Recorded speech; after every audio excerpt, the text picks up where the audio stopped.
എല്ലാവർക്കും സുരാജ് വ്ലോഗിലേക്ക് സ്വാഗതം.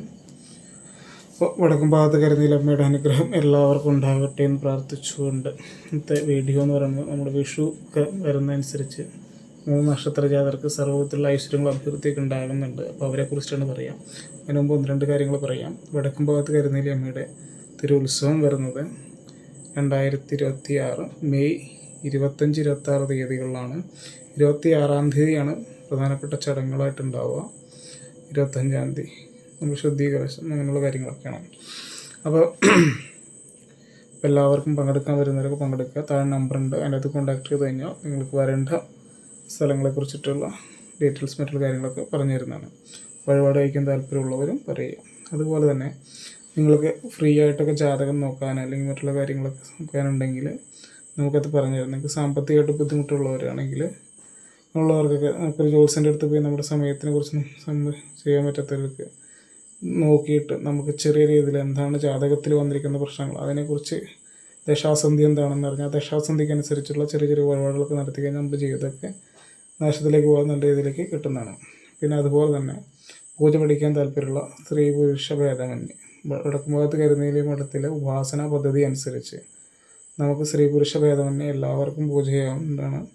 അങ്ങനെയുള്ളവർക്ക് പൂജ പഠിക്കാനായിട്ട് ഫ്രീ ആയിട്ട് പൂജ പഠിക്കാം. മധ്യമ രീതിയിലോ അല്ലെങ്കിൽ ശാക്തിയൊക്കെയുള്ള ആചാരവിധി പ്രകാരം അല്ലെങ്കിൽ സ്വാത്വിക രീതിയിലുള്ള പൂജാ പഠന രീതികൾ അല്ലെങ്കിൽ താന്ത്രികമായിട്ടുള്ള പൂജാ പഠന രീതികളൊക്കെ പഠിക്കാൻ താല്പര്യമുള്ളവർ അതുമായിട്ട് ബന്ധപ്പെടുക. വാട്സാപ്പ് നമ്പറിലേക്ക് ബന്ധപ്പെട്ട് നമുക്ക് നേരിട്ട് വന്ന് ഉപാസനയായിട്ട് പോകുന്നവർക്ക് ഉപാസന എടുക്കാം.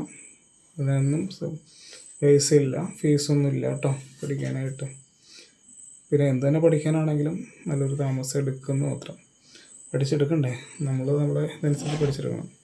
അങ്ങനെ അപ്പോൾ അങ്ങനെ ഓരോരുത്തർ വരുന്നുണ്ട്, അവർക്കുള്ള പരിഹാരങ്ങളൊക്കെ നടന്നു പോകുന്നുണ്ട്. ഓക്കെ, അപ്പോൾ ഇതൊക്കെയാണ് ആമുഖമായിട്ട് പറയാനുള്ളത്. അപ്പോൾ അതുപോലെ തന്നെ വീഡിയോസ് കാണുന്നവരൊന്ന് സബ്സ്ക്രൈബ് ചെയ്യുക, ലൈക്ക് ചെയ്യുക, ഷെയർ ചെയ്യുക.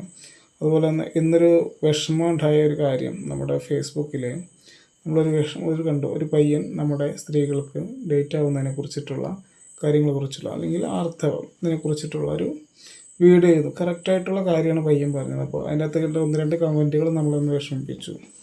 അപ്പോൾ പറഞ്ഞു എല്ലാം സ്വാഭാവിക സത്യം, നമ്മൾക്കെല്ലാം പ്രസാദം കഴിക്കാം ഇതായി കഴിഞ്ഞാൽ. അതുപോലെ തന്നെ അതിൻ്റെ കാരണസഹിതം വ്യക്തമാക്കിയിട്ടുണ്ട്, പയ്യനെ വ്യക്തമാക്കിയിട്ടുണ്ട്. നല്ല വീഡിയോ ആണ്, എനിക്കിഷ്ടപ്പെട്ടു. പേരൊന്നും ഞാൻ ഓർക്കണില്ല. ഈ കമൻറ്റുകൾ വിഷമമായതുകൊണ്ട് ഞാനത് പെട്ടെന്ന് നിർത്തി വെച്ചായിരുന്നു. അപ്പം പറയണുണ്ട്. അപ്പം അമ്പലത്തിൽ കയറാനായിട്ട് പറ്റുമെന്ന് വെച്ച് കഴിഞ്ഞാൽ ദേവതേനൊക്കെ ഇതുണ്ടെന്നാണ് പറയുക. എന്ന് വെച്ച് കഴിഞ്ഞാൽ ദേവതയുടെ ശക്തി കേൾക്കുക. അപ്പോൾ എന്താണ് നമ്മൾ മനസ്സിലാക്കേണ്ടത്? നമ്മൾ ആദ്യമേ തന്നെ പറഞ്ഞു പഠിക്കുന്നത് മാതാപിതാ ഗുരു ദൈവം എന്നാണ്. അപ്പം ഈ ഒരു അമ്മയ്ക്ക് എന്തിനാ നമ്മൾ അമ്പലത്തിൽ, അപ്പോൾ ഒരാളുടെ ചോദ്യമാണ് നമ്മളെന്തിനാണ് അമ്പലത്തിൽ പോണേ? അത് അമ്മേനെ തൊഴുതാൽ പോരെ, ആ വള്ളതായിരിക്കുന്ന സ്ത്രീനെ തൊഴുതാൽ പോരെ? മതി, പോകണ്ട. എന്ന് വെച്ച് കഴിഞ്ഞാൽ മാതാപിതാ ഗുരു ദൈവം നമ്മളുടെ ഇതനുസരിച്ച് നമ്മൾ സ്ത്രീജനങ്ങളെ ദേവതയായിട്ട് പൂജിക്കുന്ന ഒരു സമ്പ്രദായമാണ് നമുക്കുള്ളത്. അപ്പം ആ സ്ത്രീ തന്നെയാണ് ദേവത. എന്ന് വെച്ചാൽ മാതാപിതാ ഗുരു ദൈവം. ഞാൻ ചോദിക്കട്ടെ, നിങ്ങൾ ദൈവത്തിനെ കണ്ടിട്ടുണ്ടോ? നമ്മളാകെ കണ്ടിരിക്കുന്ന ദൈവങ്ങളാണ് മാതാപിതാ ഗുരു ദൈവത്തിനെ നമ്മൾ കണ്ടിട്ടുണ്ടോ? ദൈവത്തിൻ്റെ ശക്തികൾ മാത്രമേ നമ്മൾ ഇട്ടിട്ടുള്ളൂ. അതുപോലെ തന്നെ അപ്പോൾ ഒരാളുടെ കമൻറ്റ്, അപ്പോൾ കറണ്ടിനെ കണ്ടിട്ടുണ്ടോ? ഞാൻ ചോദിക്കണേ, നിങ്ങൾ കറണ്ടിനെ കണ്ടിട്ടുണ്ടോ? കറണ്ടിനെ കണ്ടിട്ടില്ല. നമ്മളാരും കറണ്ടിനെ കണ്ടിട്ടില്ല. നമ്മൾ കറണ്ടിൻ്റെ ഇത് മാത്രമേ ഉള്ളൂ. കറണ്ടെന്ന് പറഞ്ഞു കഴിഞ്ഞാൽ ആ ചെമ്പ് കമ്പിയുടെ അല്ലെങ്കിൽ നമ്മളെന്താ പറയുക, ലൈനിൽ കൂടി വരുന്ന ഇലക്ട്രോഡുകളുടെ പ്രവർത്തനം മൂലമാണ്. ഇലക്ട്രോഡുകളാണ് നമുക്ക് ഈ കറണ്ടിൻ്റെ സംഭവങ്ങളൊക്കെ തരുന്നത്. ശരിയോ തെറ്റോ ആയിക്കോട്ടെ. അപ്പോൾ ആ ഒരു ഇതിൻ്റെ പ്രതീകം മാത്രമാണ് നമ്മൾ കാണുന്നുള്ളൂ. ഇപ്പോൾ സ്വിച്ച് ഇട്ട് കഴിഞ്ഞാൽ ലൈറ്റ് കത്തും, ലൈറ്റ് കത്തും, സ്വിച്ച് ഇട്ട് കഴിഞ്ഞാൽ ഫാൻ കത്തും, സ്വിച്ച് ഇട്ട് കഴിഞ്ഞാൽ മോട്ടർ അടിച്ച് കഴിഞ്ഞാൽ വെള്ളം വരും. ഇതൊന്നും കറണ്ടല്ല, കറണ്ടിൻ്റെ ഇതാണ്. അതുപോലെ തന്നെയാണ് ഈ ദേവത എന്നുള്ള, ദേവി എന്നുള്ള അല്ലെങ്കിൽ ദേവതകളുടെ കുറിച്ചിട്ടുള്ളത് പറയാം. അതിനകത്തൊരു പോസിറ്റീവായിട്ടുള്ളൊരു കാര്യമുണ്ട്. ഈ അമ്മ അച്ഛൻ എന്ന് പറയുന്ന നമ്മുടെ ഈ ഇതിനെ പറഞ്ഞ് പഠിപ്പിക്കുന്ന നമ്മൾ കാണപ്പെട്ട ദൈവങ്ങളാണെന്നവർ മാത്രമേ ഉള്ളൂ. അവരെ തള്ളിപ്പറിച്ചൊന്നും നമുക്കൊരു കാര്യം കിട്ടാനില്ല. അപ്പോൾ സ്ത്രീക്ക് അതെന്ന് വെച്ച് കഴിഞ്ഞാൽ അമ്മയാകാൻ പോകും. അമ്മ എന്ന് പറഞ്ഞൊരു ഇതിന് മറ്റൊരു അർത്ഥമില്ല. നമ്മൾ ദേവതയ്ക്കും മകളിലാണ് അമ്മ എന്നുള്ള സങ്കല്പം. നമ്മളെ അമ്മ അല്ലെങ്കിൽ നമ്മുടെ അച്ഛൻ നമ്മളെ പെറ്റു വളർത്തിയില്ല എങ്കിൽ നമുക്ക് ഈ ദേവതകളൊന്നും കാണാനായിട്ട് പറ്റില്ല. അപ്പം നമ്മളെ ഭൂമിയിലേക്ക് കൊണ്ടുവന്നത് അവരാണ് ദേവതകൾ. അപ്പോൾ അവരെ ബഹുമാനിക്കണം. അപ്പോൾ അത് തന്നെയാണ് പറയാനുള്ളൂ. അപ്പോൾ നിങ്ങൾ സ്ത്രീകൾക്ക് അശുദ്ധി ക്ഷേത്രത്തിൽ കയറണ്ട, നിങ്ങൾ ക്ഷേത്രത്തിൽ പോകണ്ട, വീട്ടിൽ നിങ്ങൾക്ക് നാമം ജപിക്കാം, അതുപോലെ ക്ഷേത്ര പ്രസാദങ്ങളൊക്കെ കഴിക്കാം. അതിനൊന്നും യാതൊരുവിധ ബുദ്ധിമുട്ടില്ല. ഞാൻ ചോദിക്കണത് മാതാപിതാ ഗുരുദൈവം എന്നിലും നിന്നിലും അവനിലും എല്ലായിടത്തും ഉള്ളത് ഈ ദേവതയുടെ ചൈതന്യങ്ങളാണ്. അപ്പം നമ്മൾ ശങ്കരാചാര്യൻ്റെ ഇതിലേക്ക് പോവുകയാണെങ്കിൽ ശങ്കരാചാര്യൻ പറഞ്ഞിട്ടുണ്ട് ശങ്കരാചാര്യൻ്റെ ഇതിനകത്ത് നമ്മുടെ ചണ്ടാളൻ വന്നിട്ട് ചണ്ടാളനായിട്ട് മഹാദേവൻ വന്നിട്ട് ചോദിക്കുന്നുണ്ട്, ഞാൻ എന്തിൽ നിന്നാണ് മാറിപ്പോകുന്നത്? ചണ്ടാളത്തെരുവിൽ ഉദിക്കുന്ന സൂര്യൻ്റെ തെരുവിലുണ്ടാകുന്ന മറ്റേ തടാകത്തിലുണ്ടാകുന്ന സൂര്യൻ്റെ പ്രതിബിംബം, ഗംഗയിലുണ്ടാകുന്ന സൂര്യൻ്റെ പ്രതിബിംബവും ഒന്ന് തന്നെയാണ്. അപ്പോൾ പിന്നെ അതുപോലെ തന്നെ നമ്മുടെ ദേഹം മാത്രമാണ് ഇതുള്ളൂ, നമ്മുടെ ആത്മാവ് എന്ന് പറയുന്നത് സത്യമായിട്ടൊന്നാണ്. അപ്പോൾ അത് തന്നെയാണ് അതിനകത്ത് എനിക്ക് പറയാനുള്ളൂ. സ്ത്രീകൾ അങ്ങനെ പറഞ്ഞ് അങ്ങനെ മാറ്റി നിർത്തപ്പെടേണ്ട ഒരു ഇതല്ല, നമ്മുടെ ദേവതാ പരിവേഷം തന്നെയാണ്. നമ്മളെ അച്ഛനമ്മ ഗുരു ഇവർ കഴിഞ്ഞിട്ടുള്ള ദേവതകളൊക്കെ. ഇവർ ഈ എന്താ പറയുക, അച്ഛനും അമ്മയും കൂടി ഇതാക്കാതെ നമ്മൾ കുട്ടികളുണ്ടാവില്ല എന്നൊക്കെ എല്ലാവർക്കും അറിയാവുന്ന കാര്യങ്ങളാണ്. അപ്പോൾ നമ്മൾ ബഹുമാനിക്കുക, ആർത്തവം അല്ലെങ്കിൽ അതൊരു അശുദ്ധിയായിട്ട് കാണേണ്ട ഒരു കാര്യമുള്ളതല്ല. അപ്പം നിങ്ങളുടെ വിശ്വാസം അനുസരിച്ച് അതനുസരിച്ച് ചെയ്യുക, നമ്മുടെ വിശ്വാസം അങ്ങനെ തന്നെ പോവുക, നമ്മളല്ലാതെ അതിനകത്ത് കയറി ഇടപെടാനുള്ളതല്ല. അപ്പം നമുക്ക് അതിൻ്റെ ഒരു വിഷമം ഉണ്ടായി, അതിനെക്കുറിച്ച് നിങ്ങളോട് പറയണം എന്ന് തോന്നി, നമ്മൾ വീഡിയോ കാണുന്ന എല്ലാവരോടും ഒന്ന് അറിയിക്കണം എന്ന് തോന്നി. അപ്പോൾ നിങ്ങൾ ഒരിക്കലും അതൊരു അശുദ്ധി എന്നുള്ളൊരു സങ്കല്പത്തിൽ പോകരുത്, അശുദ്ധിയല്ല അത്. ഓക്കെ, അശുദ്ധി എന്ന് പറയാനായിട്ട് എന്താ ഉള്ളത് അതിനകത്ത്? അപ്പോൾ അങ്ങനെയാണെങ്കിൽ നമുക്ക് ഒരാൾക്കും ക്ഷേത്രത്തിൽ കയറാൻ പറ്റില്ലല്ലോ. മലമൂത്രം, അതുപോലെ തന്നെ തുപ്പൽ, ഉമിനീര്, തുപ്പൽ എന്നൊക്കെ പറയും, ഇതൊക്കെ അശുദ്ധിയാണ്. അപ്പോൾ ഇതും അശുദ്ധിയുള്ള സാധനമല്ല. അപ്പോൾ ഇതുള്ള നമ്മുടെ ഉള്ളിലല്ലേ കിടക്കണേ, അപ്പോൾ നമുക്ക് അമ്പലത്തിൽ കയറാൻ പാടുണ്ടോ? ഞാൻ പറയുന്നത് നമ്മുടെ ഉള്ളിൽ കിടക്കുമ്പോൾ അതൊക്കെ മനുഷ്യൻ്റെ ശരീരവും, അതിന് പുറത്തേക്ക് വരുമ്പോൾ അതൊക്കെ നമ്മുടെ ശരീരമായിട്ട് ഭാഗമുള്ളതല്ല, അതൊക്കെ അശുദ്ധി തന്നെയാണ്, ഇത് തന്നെയാണെങ്കിൽ. അപ്പോൾ അതുകൊണ്ട് നമ്മളൊരു അശുദ്ധി എന്നുള്ള രീതിയിലേക്ക് അതിനെ കാണണ്ട എന്ന് പറയുക. ഓക്കെ, നമ്മളിത് നിങ്ങൾ അറിവിലേക്ക് വേണ്ടി പറഞ്ഞിരുന്നു. അപ്പോൾ നമുക്കൊരു വിഷമം വന്നു. അപ്പോൾ നിങ്ങൾക്കത് പലർക്കും അങ്ങനെ സംശയം ഉണ്ടാകും, നമ്മൾ അങ്ങനെ കണ്ടാൽ പോരെ.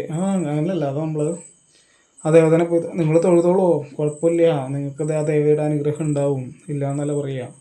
ആ സ്ത്രീകളെ തൊഴുതുകൊണ്ട് ആ ഒരു കുഴപ്പമില്ല, നമുക്കതിനത് നമ്മൾ ക്ഷേത്രത്തിൽ പോയി തുടങ്ങിയ ഗുണം അതിന് തന്നെ കിട്ടും 100%. ഞാൻ പറഞ്ഞിരിക്കുന്നത് നിങ്ങൾ അറിവുള്ളവരോട് ചോദിച്ചു നോക്കും, ഞാൻ പറയുന്നത് തെറ്റാണോ, ഈ പറയുന്ന കാര്യങ്ങളൊക്കെ ഞാൻ അർത്ഥവത്തായിട്ടല്ല പറഞ്ഞു തരുന്നത്, നിങ്ങളോട് ഉദാഹരണം സഹിതമാണ് പറഞ്ഞു തരുന്നത്. ഞാൻ ചോദിക്കട്ടെ, അങ്ങനെയാണ്. അപ്പോൾ അതുകൊണ്ട് നിങ്ങളെല്ലാവരും തെറ്റായ ഒരു രീതിയിലേക്ക് പോകാതെ നിങ്ങൾ ക്ഷേത്രത്തിൽ പോകണ്ട, അത് ക്ഷേത്രത്തിൽ പോകാൻ ഞാൻ നിർബന്ധിക്കണില്ല. പ്രസാദം കഴിക്കാം, നാമജപങ്ങളൊക്കെ മുടക്കാതിരിക്കുക, ഹരിനാമകീർത്തനം അവൻ വ്യക്തമായിട്ട് ആ പയ്യനകത്ത് പറയുന്നുണ്ട്, ഹരിനാമകീർത്തനം എന്നൊക്കെ പറയുന്നുണ്ട്. നിങ്ങൾ ലളിതാ സഹസ്രങ്ങളൊക്കെ വായിക്കാൻ അർത്ഥം മനസ്സിലാക്കി വായിക്കുക, അതുപോലെ തന്നെ ഹരിനാമകീർത്തനം വായിക്കാൻ അത് അർത്ഥം മനസ്സിലാക്കി വായിക്കുക. നമ്മളിനും പൊട്ടക്കൻ്റെ കിടക്കുന്ന തവളകളാവാതിരിക്കുക. ഓക്കെ, നമ്മൾ തന്നെ നമ്മളുടെ ഇത് ആരൊക്കെ എന്തൊക്കെ വാമൊഴിയായിട്ട് പറഞ്ഞ കാര്യങ്ങളൊക്കെ ഇങ്ങനെ പറഞ്ഞുകൊണ്ടിരിക്കാതെ. ഓക്കെ, പിന്നെ അതുപോലെ തന്നെ അമ്പലത്തിൽ കയറണം, ക്ഷേത്രത്തിൽ കയറണ്ട. നമ്മൾ ഈ പൊട്ടത്തെറ്റുകളൊക്കെ ഇങ്ങനെ കേട്ടുകൊണ്ടിരിക്കണമെന്ന് കാലാകാലങ്ങളായിട്ട് ഇത് അന്വേഷിച്ച് വരുന്നതിൻ്റെ ആവശ്യം എന്നാ മനസ്സിലാക്കി മാറുക, നമ്മൾ സ്വയമേ മാറുക. ഓക്കെ, ഇതൊരു അശുദ്ധിയായിട്ട് കാണാതിരിക്കുക. അശുദ്ധിയായിട്ട് കാണുമ്പോഴാണ് ഈ പ്രശ്നങ്ങളൊക്കെ ഉണ്ടാവുക. അപ്പോൾ ശബരിമല തന്ത്രി തന്നെ അത് പറഞ്ഞിട്ടുണ്ടല്ലോ, അശുദ്ധി എന്ന് പറയുന്ന സംഭവമില്ല എന്ന്. അതൊരു അശുദ്ധിയല്ല, ഇത് ഇവിടെ ഭഗവാൻ ഐച്ഛിക ബ്രഹ്മചാരി ആയതുകൊണ്ടാണ് അങ്ങനെയെന്നാണ് പറയുക. അതൊക്കെ ഭാഷ്യം, ഞാൻ അതിനെക്കുറിച്ചൊന്നും പറയണില്ല, അവിടേക്കൊന്നും പോകണില്ല, അത് പറയാൻ യോഗ്യനല്ല. അപ്പോൾ നിങ്ങൾ ധൈര്യമായിട്ട് മുന്നോട്ട് പോവുക, നാമജപങ്ങളൊക്കെ മുറുത്തത് നോക്കുക. പിന്നെ അതുപോലെ തന്നെ പ്രസാദങ്ങളൊക്കെ കഴിച്ചോളൂ, ഒരു പ്രശ്നമില്ല, ശുദ്ധാശുദ്ധങ്ങളൊന്നും നോക്കണ്ട. നിങ്ങളതൊക്കെ നോക്കിക്കൊണ്ടിരുന്ന കഴിഞ്ഞ കാര്യം നടക്കുക. ഇന്ന് കമ്പ്യൂട്ടർ യുഗമാണ്, യുഗം മാറി, നമ്മൾ പണ്ടത്തെ കാലം പോലൊന്നുമല്ല, യുഗം മാറി. അതനുസരിച്ച് നാടോടുമ്പോൾ നടുവേ ഓടുക, അങ്ങനെ കാര്യങ്ങൾ അർത്ഥവത്തായിട്ട് മനസ്സിലാക്കുക, പുസ്തകങ്ങളൊക്കെ വായിച്ച് പഠിക്കുക, അതുപോലെ തന്നെ അറിവുള്ളവർ പറഞ്ഞു തരുന്നത് കേട്ട് പഠിക്കുക. ഓക്കെ, ഒരു വിഷമമായൊരു കാര്യം നിങ്ങളിലേക്ക് എത്തിച്ചു എന്ന് മാത്രം. അപ്പം നമ്മൾ പറയാനായിട്ട് പോകുന്ന വിഷു 2026 വിഷു കഴിഞ്ഞതിന് ശേഷം രാജയോഗങ്ങളൊക്കെ ഉള്ള നക്ഷത്രജാതരെക്കുറിച്ച് പറയാം. അപ്പം 3 രാശിക്കാരെയാണ് ഞാനിവിടെ കണ്ടുപിടിച്ച് വെച്ചിരിക്കുക. ബാക്കി വരുന്ന വഴിക്ക് നമ്മൾ നോക്കിയിട്ട് പറയുന്നതാണ്. ഇപ്പോൾ 3 രാശിക്കാരാണ് ഞാൻ കൂടുതലായിട്ട് പറയാം. രാജയോഗം കൂടുതലുള്ള നക്ഷത്രങ്ങളെക്കുറിച്ച് പറയാം, അതായത് ഓരോ 3 രാശിക്കാരെ കുറിച്ചിട്ടാണ് പറയാം. അപ്പോൾ മറ്റുള്ള ജ്യോത്സ്യന്മാരുടെയൊക്കെ യൂട്യൂബിൻ്റെ ഇതൊക്കെ കണ്ടതിന് ശേഷം നിങ്ങളോട് ബാക്കിയത്തെ എന്തെങ്കിലും ഞാൻ പറഞ്ഞതിൽ എന്തെങ്കിലും പോരായിട്ടുണ്ടെങ്കിൽ കൂട്ടി നിങ്ങളോട് പറയുന്നതാണ്. ഇപ്പം നമ്മൾ പറയാൻ പോകുന്ന ഞാനിപ്പോൾ ഗണിച്ചെടുത്തിന് 3 രാശിക്കാരെ കുറിച്ചിട്ടാണ് പറയുക. അവർക്കാണ് രാജയോഗങ്ങളായിട്ട് കൂടുതലായിട്ട് കാണുക. അപ്പോൾ അവർ അതിനപ്പുറമുള്ളവരുണ്ടാവാം. അതൊക്കെ നിങ്ങൾ യുക്തി പോലെ നിങ്ങളുടെ ജാതകപ്രകാരമൊക്കെ നോക്കിയെടുക്കുക. ഇത് പൊതുഫലമാണ് പറയുന്നത്, പൊതുഫലമായിട്ടുള്ള കാര്യങ്ങളാണ്. നിങ്ങളുടെ ജാതകപ്രകാരം നിങ്ങൾ കറക്റ്റായിട്ട് നിങ്ങളുടെ ജനനസമയം ജനനത്തീയതിയൊക്കെ പറഞ്ഞു കൊടുത്ത ഒരു ജ്യോത്സ്യൻ്റെ അടുത്ത് നമ്മുടെ ദശാസന്ധി എന്താണെന്ന് നോക്കുക.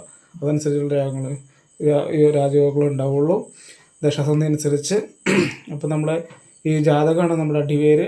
അടിവേര് എന്താണെന്ന് മനസ്സിലാക്കുക. അടിവേരിൻ്റെ ദോഷങ്ങളുണ്ടെങ്കിൽ അതൊക്കെ പരിഹരിക്കുക. എന്നാൽ മാത്രമാണ് മുകളിലേക്കുള്ള വളർച്ച നമുക്ക് ഉണ്ടാവുള്ളൂ. അത് ഞാനിപ്പോൾ ഞാനാണെങ്കിലും മറ്റുള്ള ജ്യോത്സ്യന്മാരാണെങ്കിലും പറയുന്ന പൊതുഫലത്തെക്കുറിച്ചിട്ടാണ്. അല്ലെങ്കിൽ അയാളതിങ്ങനെ പറഞ്ഞിട്ട് ശരിയായില്ല, ഇയാളിങ്ങനെ പറഞ്ഞിട്ട് ശരിയായില്ല എന്ന് പറഞ്ഞ് കുറേ പേര് വിളിക്കുന്നുണ്ട്, പറയുന്നുണ്ട്. നമ്മുടെ ജാതകം കറക്റ്റ് ചെയ്യുക, അതിനനുസരിച്ചുള്ള വഴിപാട് ചെയ്ത് കഴിഞ്ഞാൽ നിങ്ങൾ 100% നിങ്ങൾ വിജയിക്കും. നിങ്ങളുടെ ജീവിതമൊക്കെ മുന്നോട്ട് പോകാനായിട്ട് സാധിക്കും. നിങ്ങൾക്ക് ഫ്രീ ആയിട്ട് നമുക്ക് ഇവിടെ നോക്കാനുള്ള കൺസൾട്ടേഷൻ ഉണ്ട്. നിങ്ങൾക്ക് നേരിട്ട് വരികയോ വാട്സാപ്പിൽ ചോദിച്ചു കഴിഞ്ഞാൽ വാട്സാപ്പിലും പറഞ്ഞു തരുന്നതാണ്. ഓക്കെ, അപ്പോൾ നമുക്ക് ആ നക്ഷത്രജാതകത്തെക്കുറിച്ച് ഒന്ന് നോക്കാം. കർക്കിടക നക്ഷത്രത്തിൽ പുണർദം പൂയം ആയില്യം നക്ഷത്രജാതകമാണ് ആദ്യം പറയുക. അപ്പോൾ കർക്കിടകം രാശിയിൽപ്പെട്ട പുണർദം പൂയം ആയില്യം നക്ഷത്രജാതകർ, അതുപോലെ തന്നെ കന്നി രാശിയിൽപ്പെട്ട ഉത്തരം അത്തം ചിത്തിര എന്നീ നക്ഷത്രജാതകർക്കും രാജയോഗങ്ങളൊക്കെ ഉണ്ടാകുന്ന നല്ല സമയമൊക്കെയാണ് വിഷുവിന് ശേഷം. നിങ്ങൾക്കത് കിട്ടിയില്ലെങ്കിൽ നിങ്ങളത് ജ്യോത്സ്യൻ്റെ അടുത്ത് പോയി കാണുക, കറക്റ്റായിട്ട് വഴിപാടുകളൊക്കെ നടത്തുക. അതുപോലെ തന്നെ അടുത്ത നിമിഷം മീനൻ രാശിയിൽപ്പെട്ട പൂരുട്ടാതി ഉത്രട്ടാതി രേവതി നക്ഷത്രജാതകർക്കും, മീനൻ രാശിയിൽപ്പെട്ട പൂരുട്ടാതി ഉത്രട്ടാതി രേവതി നക്ഷത്രജാതകർക്കും സർവ്വത്തിലുള്ള ഐശ്വര്യങ്ങൾ അഭിവൃദ്ധി ഉണ്ടാകും. അപ്പോൾ നിങ്ങൾക്ക് ഉണ്ടായില്ലെങ്കിൽ എന്താണ് അതിന് കാരണം നിങ്ങൾ കണ്ടുപിടിക്കുക, അതിന് കറക്റ്റായിട്ടുള്ള വഴിപാട് നടത്തുക. അവരുടെ പോയി നമ്മൾ പുഷ്പാഞ്ജലി അയക്കുമ്പോൾ പറഞ്ഞു ഇന്ന വഴിപാട് അയച്ചു കഴിഞ്ഞാൽ ശത്രുദോഷമാണ്, അതാണ് ഇതാണെന്ന് നോക്കാതെ നിങ്ങൾ ശത്രുദോഷം, ഞാൻ പറഞ്ഞത് നിങ്ങൾക്ക് ശത്രുദോഷം ഉണ്ടെന്ന് പറയുകയാണെങ്കിൽ ശത്രുദോഷം രണ്ടാമത്തെ കാര്യമാണ്. നിങ്ങളുടെ ജാതകത്തിൽ നിങ്ങളുടെ സമയം ശരിയല്ലെങ്കിലാണ് ഈ ശത്രുദോഷം വരുന്നത്.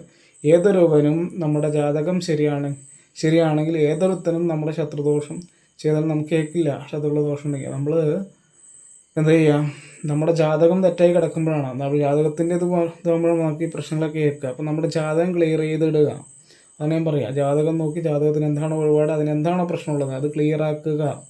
എന്നാൽ മാത്രമാണ് നിങ്ങൾ ഈ വഴിപാട് നടത്തേണ്ട കാര്യമുള്ളൂ. നിങ്ങളിപ്പോൾ ഒരു ശത്രുദോഷമുണ്ട്, ശത്രുദോഷത്തിന് ആ തിരുമേനി പറഞ്ഞ് 2 ഹോമം നടത്തണം, ആ ഹോമം നടത്തണം, പൂജ നടത്തി നിങ്ങൾ 41 ദിവസമൊക്കെ ചെയ്തു, അതൊരു ഗുണം കിട്ടി. കുറച്ച് കഴിയുമ്പോൾ വീണ്ടും അത് തുടങ്ങും. എന്തുകൊണ്ടാണ്? നിങ്ങളുടെ വേരായ ജാതകം അവിടെ കിടക്കണം. ജാതകത്തിലുള്ള ദോഷത്തെ നമ്മൾ അല്ലെങ്കിൽ ആ ദശാസന്ധിയുടെ പരിഹാരം എന്താണെന്ന് കണ്ടുപിടിച്ച് അതിന് പരിഹാരം നിങ്ങൾ ചെയ്യാത്തത് കൊണ്ടാണ് നിങ്ങളവിടെ തോറ്റു പോകുന്നത്. ഒരു വർഷം കഴിയുമ്പോൾ വീണ്ടും അതേ സംഭവങ്ങളൊക്കെ തിരിച്ചു വരുന്നത് എന്തുകൊണ്ടാണ്? ദോഷങ്ങളൊക്കെ. അപ്പം നമ്മുടെ ദശാസന്ധി അതായത് ഇത്ര വർഷത്തേക്ക് ആ ദശാസന്ധി, ഇപ്പോൾ ശനിയാണെങ്കിൽ 19 വർഷം ഉണ്ടാകും. 19 വർഷത്തിന് എന്താണ് അപ്പോൾ അതിന് അതിന് കാഠിന്യം കുറച്ച് കൊണ്ടുവന്നിട്ട് നമ്മൾ വഴിപാട് നടത്തുക. അപ്പോൾ അടുത്ത സ്റ്റെപ്പ് ഇപ്പോൾ നമുക്കൊരാളും ഇപ്പം എൻ്റെ അടുത്തൊരു പ്രശ്നം വെക്കാൻ വന്നു കഴിഞ്ഞാൽ നമ്മൾ ജാതകം നോക്കാം. ജാതകം നോക്കിയിട്ട് ചെയ്യണമെന്ന് വെച്ചാൽ ജാതകത്തിൽ എന്തെങ്കിലും ഇപ്പം ശനിയുണ്ട്, അപ്പോൾ ആൾക്ക് 19 വർഷമാണ് ശനി. ആ 19 വർഷത്തിൽ ഇപ്പോൾ 7 വർഷമായി. അപ്പോൾ 7 വർഷമായി. അപ്പോൾ ശനിയുടെ കാഠിന്യം ആദ്യം കുറയ്ക്കാനായിട്ട് നമ്മൾ ഒന്നെങ്കിൽ പ്രശ്നത്തിൽ എന്താണോ കാണുന്നത്, ഇപ്പോൾ അയ്യപ്പനാണ് വഴക്ക്, ചിലപ്പോൾ ശിവനായിരിക്കും, ചിലപ്പോൾ ശനീശ്വര ക്ഷേത്രത്തിൽ വഴിപാട് നടത്തണം, അല്ലെങ്കിൽ എള്ള് കുറച്ചെടുത്ത് തലകമ്പാകത്ത് വെച്ച് കിഴിയിട്ട് വെച്ച് അത് കത്തിച്ചളഞ്ഞാൽ അങ്ങനെ ശനിദോഷത്തിന് ഇത് കിട്ടും. അപ്പോൾ ചിലപ്പോൾ ആഴ്ചയിൽ ചെയ്യണം, അല്ലെങ്കിൽ മാസത്തിൽ ചെയ്യണം, ജന്മ നക്ഷത്രം തോറും ചെയ്യണം. അപ്പോൾ അങ്ങനെയൊക്കെയുള്ള ഇതൊക്കെ ഉണ്ട്. അപ്പോൾ അത് കളക്റ്റായിട്ട് ചെയ്തതിന് ശേഷം ഇപ്പോൾ നിങ്ങൾക്ക് എന്താണോ ദോഷം വന്നിരിക്കുന്നത് ആ ദോഷങ്ങളെ നമ്മൾ ക്ലിയർ ചെയ്യുക. അപ്പോൾ നിങ്ങൾ അതിനെ ക്ലിയർ ചെയ്യണം. അത് കഴിഞ്ഞാൽ നിങ്ങൾ ജോലി സംബന്ധമായ പ്രശ്നം അതിനെന്താണോ വഴിപാട് അത് കറക്റ്റായിട്ട് ചെയ്യുക. അപ്പോൾ നിങ്ങളുടെ എല്ലാ പ്രശ്നങ്ങളും തീരും, പൂർണ്ണമായിട്ടുള്ളൊരു പരിഹാര മാർഗം കിട്ടും. അപ്പോൾ നമ്മുടെ അടുത്ത് വരുന്ന 100-ൽ 99% പേരും ജാതകം ക്ലിയർ ആക്കാതെയാണ് ഈ വഴിപാടുകൾ ചെയ്യുന്നത്. ലക്ഷങ്ങൾ മുടക്കിയിട്ടാണ് വരുന്നത്, ലക്ഷങ്ങൾ. നമ്മുടെ ജാതകം നോക്കി ജാതകത്തിൽ എന്താണോ പ്രശ്നം അതനുസരിച്ചുള്ള പരിഹാരങ്ങൾ ചെയ്താൽ മാത്രമാണ് കാര്യമുള്ളൂ. അപ്പോൾ നിങ്ങൾ എത്ര ലക്ഷം കൊടുത്താലും നിങ്ങളുടെ ജാതകം ക്ലിയർ ആവില്ല. ജാതകം ക്ലിയർ ആവാതെ നിങ്ങളുടെ കാര്യങ്ങളൊന്നും നടക്കില്ല. അപ്പോൾ ഇവിടെ പലരും വന്ന് പറയുന്ന രണ്ടാമതൊന്ന് പറയുന്ന കാര്യങ്ങൾ 41 ദിവസമാണ് ഞാൻ പറയണത്. ചിലപ്പോൾ 21 ദിവസം പറയാറുണ്ട്, ചിലപ്പോൾ 1 വർഷം പറയാറുണ്ട്, ചിലപ്പോൾ 2 വർഷം പറയാറുണ്ട്. നിങ്ങളിപ്പോൾ ക്ലിയർ ആവാനായിട്ട് എന്ന് വെച്ച് കഴിഞ്ഞാൽ പരിഹാരം ചെയ്താൽ അത് ക്ലിയർ ആവും നമുക്ക് വിശ്വാസമുള്ള. നമ്മൾ പ്രശ്നം വെച്ച് രാശി വെച്ച് നോക്കി ആ പരിഹാരം എന്താണ് ചെയ്യേണ്ടത്. ചെറിയ ലക്ഷങ്ങളുടെ വഴിപാടൊന്നുമില്ല. ചിലപ്പോൾ 41 ദിവസം, ഇപ്പോൾ 1 വർഷം കൊണ്ട് ചെയ്യേണ്ട വഴിപാടുകളായിരിക്കും ഉള്ളത്. ലക്ഷങ്ങളൊന്നുമില്ല. എങ്ങനെ വന്നാലും വഴിപാടുകളെല്ലാം നടത്തി വരുമ്പോൾ 1000 രൂപയുടെ അടുത്തൊക്കെ വരുള്ളൂ, 1 വർഷമൊക്കെ നടത്തിയാലും. അങ്ങനെയുള്ള വഴിപാടുകളാണ് ചെയ്യണത്. നിങ്ങൾ ലക്ഷങ്ങൾ മുടക്കി ചെയ്തതുകൊണ്ട് നിങ്ങൾക്കൊരു ഗുണം കിട്ടാനില്ല. അപ്പോൾ നിങ്ങൾ കറക്റ്റായിട്ട് നിങ്ങൾക്ക് ജാതകത്തിനെ കുറിച്ച് അറിയണമെങ്കിൽ താഴെ കാണുന്ന നമ്പറിൽ ബന്ധപ്പെടുക, ജാതകം നോക്കുക, ജാതകം ക്ലിയർ ചെയ്യുക, അത് കഴിഞ്ഞിട്ടുള്ള വഴിപാടുകൾ നടത്തുക. ശത്രുദോഷം നമുക്കുണ്ടാവും. നമ്മുടെ ജാതകത്തിൻ്റെ പ്രശ്നമുള്ളതുകൊണ്ടാണ് നമുക്ക് ശത്രുദോഷങ്ങൾ വരിക. നമ്മുടെ ജാതകം ശരിയാണെങ്കിൽ ഒരു വിധത്തിലുള്ള ശത്രുദോഷങ്ങൾ നമുക്ക് ഏൽക്കില്ല എന്ന് ഞാൻ അടിവരയിട്ട് പറഞ്ഞുകൊണ്ട് ഇന്നത്തെ വീഡിയോ ഇവിടെ അവസാനിപ്പിക്കുന്നു. അതുപോലെ തന്നെ വീഡിയോ എല്ലാവർക്കും ഒന്ന് ഷെയർ ചെയ്ത് കൊടുക്കുക. വീഡിയോ ഉപകാരപ്പെട്ടതാണ്, അപ്പോൾ എല്ലാവർക്കും ഷെയർ ചെയ്ത് കൊടുക്കുക. അവർക്കും ഈ അറിവ് കിട്ടട്ടെ, ഭഗവാന്റെ അനുഗ്രഹം ഉണ്ടാവട്ടെ. നിങ്ങൾ അവിടെ ഒരു ഗുരുവായിട്ട് മാറുക. അവർക്കൊരു 10 നമ്മളെ കൊണ്ട് നല്ല കാര്യങ്ങൾ ചെയ്യാൻ പറ്റില്ല, നിങ്ങൾക്ക് ചെയ്യാൻ പറ്റുന്നൊരു വീഡിയോ ഒന്ന് ഷെയർ ചെയ്ത് കൊടുക്കുക. ഒരു അറിവ് കിട്ടിയത് നിങ്ങൾ മറ്റുള്ളവരിലേക്ക് പകർന്നു കൊടുക്കുക. അതാണ് നിങ്ങളെ കൊണ്ട് ഏറ്റവും ചെയ്യാൻ പറ്റുന്നൊരു കാര്യം. അപ്പോൾ എല്ലാവർക്കും നല്ലൊരു ദിവസം നേർന്നുകൊണ്ട് വടക്കുംവാത് കരുന്നേലി അമ്മയുടെ അനുഗ്രഹം ഉണ്ടാവട്ടെ എന്ന് പ്രാർത്ഥിച്ചുകൊണ്ടും ഭഗവതിയുടെ തിരുവുത്സവത്തിലേക്ക് സ്വാഗതം ചെയ്തുകൊണ്ടും ഇന്നത്തെ വീഡിയോ അവസാനിപ്പിക്കുന്നു. നന്ദി, നമസ്തേ.